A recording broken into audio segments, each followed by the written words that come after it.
महेश चौहान, ये किस तरह की राजनीति शुरू हुई है? कोई जा रहा है मराठी ना बोलने पर थप्पड़ जड़ दे रहा है, कोई मंच पर आकर यह बताने की कोशिश कर रहा है कि मराठी महाराष्ट्र में रहकर तो बोलनी पड़ेगी, और कोई अब नए तरीके से लेकर आया है कि निशाना साधना है तो उर्दू बोलने वालों पर आप निशाना बनाइए। क्यों हिंदी बोलने वालों को निशाना बना रहे हैं? महाराष्ट्र की राजनीति को आप सब लोग मिलकर कहां ले जा रहे हैं? नहीं, देखिए, पहली बात तो राष्ट्रवादी कांग्रेस पार्टी शरद पवार साहब की भूमिका एकदम साफ है। हम लोग ने किसी भी भाषा, धर्म और जाति के आधार पर विभाजन के विरोध में है। ये सर्वधर्म समभाव के नाते यहाँ पर बहुत दिनों से, बहुत सालों से महाराष्ट्र में बस भारत के सभी देशवासी इसमें सभी भाषा के, सभी जाति के, सभी धर्म के बहुत शांति से रह रहे हैं। तो इसमें मराठी भाषा या हिंदी भाषा या गुजराती भाषा या धर्म के आधार पर विभाजन होना गलत है, ये सही नहीं है। किसी को मारपीट नहीं होनी चाहिए, किसी को दहशत नहीं फैलाई जानी चाहिए, और ख़ास करके जो मंत्री है, जो विधायक है, वो बहुत जवाबदारी से उन्होंने उनके स्टेटमेंट्स रखने चाहिए। नितेश राणे जी जो स्टेटमेंट्स रख रहे हैं वो बिल्कुल गलत है। उन्होंने धर्म के आधार पर या किसी के को पहराव के आधार पर, कोई टोपी पहनता है या कोई दाढ़ी रखता है या कोई नहीं रखता, इसके बारे में उन्होंने कमेंट्स नहीं करने चाहिए। ये उनके प्रतिमा को शोभा नहीं देती और बीजेपी को भी शोभा नहीं देती।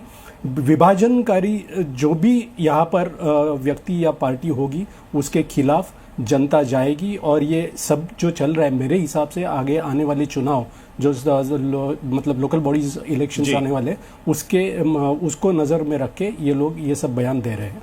ठीक है, कृष्णा हेगड़े जी, क्या आपको लगता है कि ये बीएमसी के चुनाव के लिए इतनी मेहनत कर रहे हैं और ऐसा माहौल बनाने की कोशिश कर रहे हैं कि कौन गोल टोपी वाला है, कौन दाढ़ी वाला है, कौन हरा सांप है, कौन काला सांप है? करने की जरूरत नहीं, हम 3 बार जीत चुके हैं, और इसके पहले भी उद्धव ठाकरे जी की जब सरकार थी तभी भी बहुमत हमको ही मिला था जी, बीजेपी और शिवसेना को, और कांग्रेस ने और राष्ट्रवादी कांग्रेस शरद पवार ने फिर उद्धव जी को साथ में लिया, वो अलग बात है। और आने वाले लोकल बॉडी इलेक्शन जो है हम हमारे काम के दम पर जीतेंगे। लेकिन जो नितेश राणे जी ने कहा है, आपने जो मुझे कहा कि उन्होंने कहा है कि जो मुंबई की डीएनए है वो हिंदू है, मैं तो कहूँगा कि देश की डीएनए हिंदू है।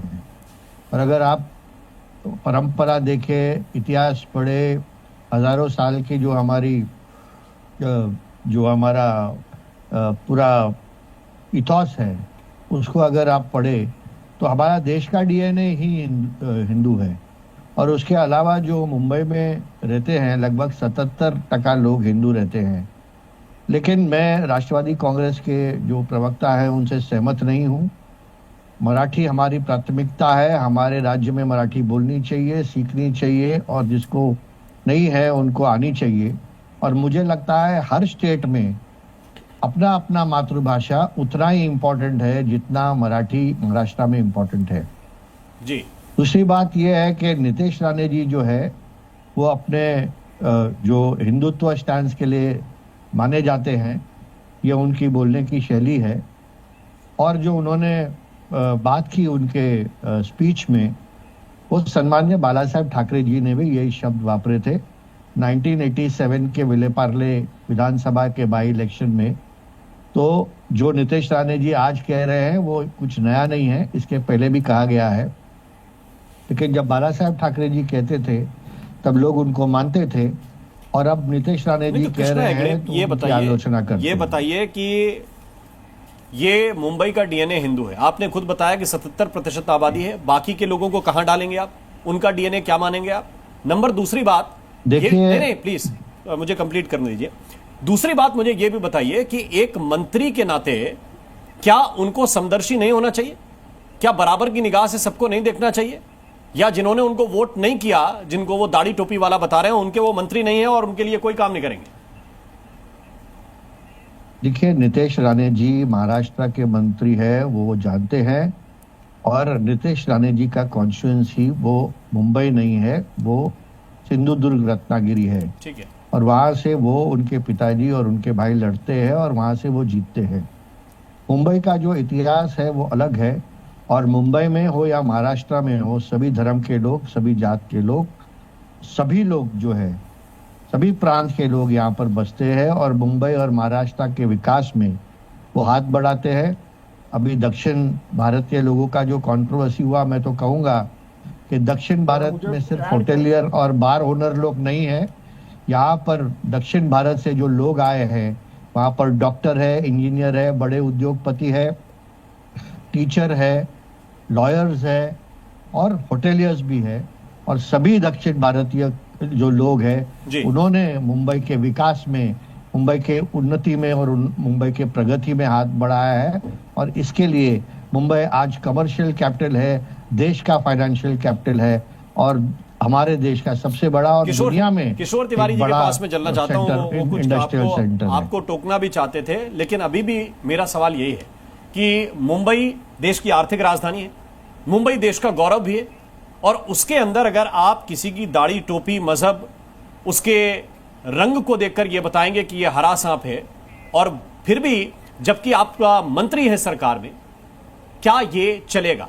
फिर आप वही राजनीति नहीं कर रहे जो चौराहे पर निकलकर कोई थप्पड़ मार देता है और आप जो है वो जुबानी थप्पड़ मारने की कोशिश कर रहे हैं। मुझे ये बताइए कि किशोर तिवारी जी, ये जो राजनीति राज ठाकरे की पार्टी ने शुरू करी, जिसको परोक्ष रूप से आप लोग भी सहयोग कर रहे हैं मंच पर आकर, और दूसरी तरफ ये राजनीति इस तरह की हो रही है, तो क्या नफरत की राजनीति मुंबई में चलेगी, महाराष्ट्र में चलेगी?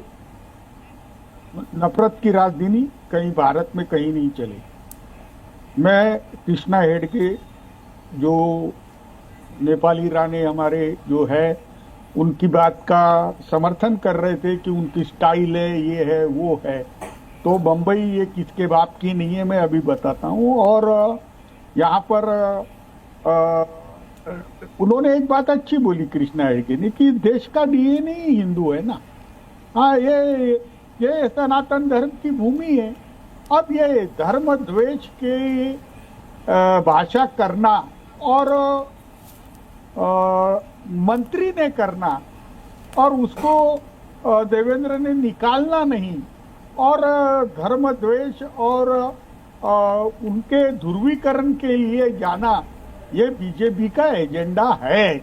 और इस एजेंडा का पार्ट रहते हुए ये राणे का बच्चा ऐसा बोल रहा है, मैं अभी बोल रहा हूँ। लेकिन किशोर तिवारी वो ये भी तो रेफरेंस दे रहे थे कि बाला साहेब ठाकरे के कोट को दोहरा रहे हैं, यही तो ठाकरे साहब बोलते थे, वो कह रहे हैं। बॉम्बे ब्लास्ट के बाद के बातों को अभी मत लाओ, 2025 की बातें कर रहा हूँ। और बहुत कुछ पानी मैं 1987 की बाई इलेक्शन की बात कर रहा हूँ तिवारी जी, विले पार्ले विधानसभा बाई इलेक्शन 1987। अरे भैया जहर मत फैलाओ, रुको थोड़ा, रुको। हाँ, कृष्णा हेगड़े क्या नीलेश राणे के स्टेटमेंट का समर्थन करते हैं आप तो खुद ही कर्नाटकी है, कहाँ लगा दिए इनका। ये तो बोलते हैं मराठी मानुस ही रहेगा यहाँ, तो बम्बई में 70% तो गैर मराठी रहते हैं, फिर उनका क्या? और बम्बई क्या निर्माण, आपने शायद सुना नहीं मैंने क्या बोला अच्छी तरह से। अरे भाई तुमने बोला कि निर्माण उनने किया, मैंने कहा कि सभी जो धर्म है उनका हाथ है मुंबई। ये नेपाली राणे का पहले बताओ, तुम समर्थन कर रहे क्या नहीं कर रहे? आप नेपाली राणे का समर्थन करते या नहीं करते? सरकार के मिनिस्टर, ये नेपाली राणे क्या है? आप तो मुंबई को बम्बई बोल रहे हैं, यहाँ पर मुंबई को बम्बई बोल रहे हैं। आप तो पहले ये तो समझ लो कि मुंबई है। अरे ये सब बातों में आप है ना मुद्दे की बात छोड़ दे रहे कि नीलेश राणे की बात आप शहर का नाम बदली कर देते हैं। ये धर्म द्वेष फैला रहा है, ये हिंदू मुसलमानों में जहर फैल रहा है, इसको सरकार में रखना चाहिए या नहीं रखना चाहिए? मेरा सवाल का जवाब आप किशोर तिवारी नहीं दे रहे। मैं आपकी बात को मान लिया मैंने। आपने कहा नीतीश राणे ने जहर फैलाया, बाला साहेब ठाकरे ने क्या फैलाया था? वो जहर नहीं था तो या वो थोड़ा सा वो ये वाला कंसंट्रेटेड ज्यादा है, वो थोड़ा डाइल्यूट था, क्या था? वाक्य तो वाक्य होता है। अरे सुनो मेरी साहब, जब बाला साहेब ठाकरे बोलते थे हाँ, तो दूसरे ही वक्त वो दिलीप कुमार को घर में लेके बैठते थे, मुसलमानों को भी उतनी इज्जत देते थे। ये नारायण राणे का बच्चा कहाँ बाला साहेब ठाकरे और कहाँ ये नेपाली राणे? आप ये कहना चाह रहे हैं कि बाला साहेब ठाकरे ने जो कोट किया वो जहर नहीं था, और नीतीश राणे का जो कोट है वो कहर है, जहर है। अरे चुनाव की सभा में कभी कोई स्टेटमेंट देना, वो चुनाव के मौसम को देख के रहता ये तो बिगर मौसम के ही जहर फैला रहा है। Zee News.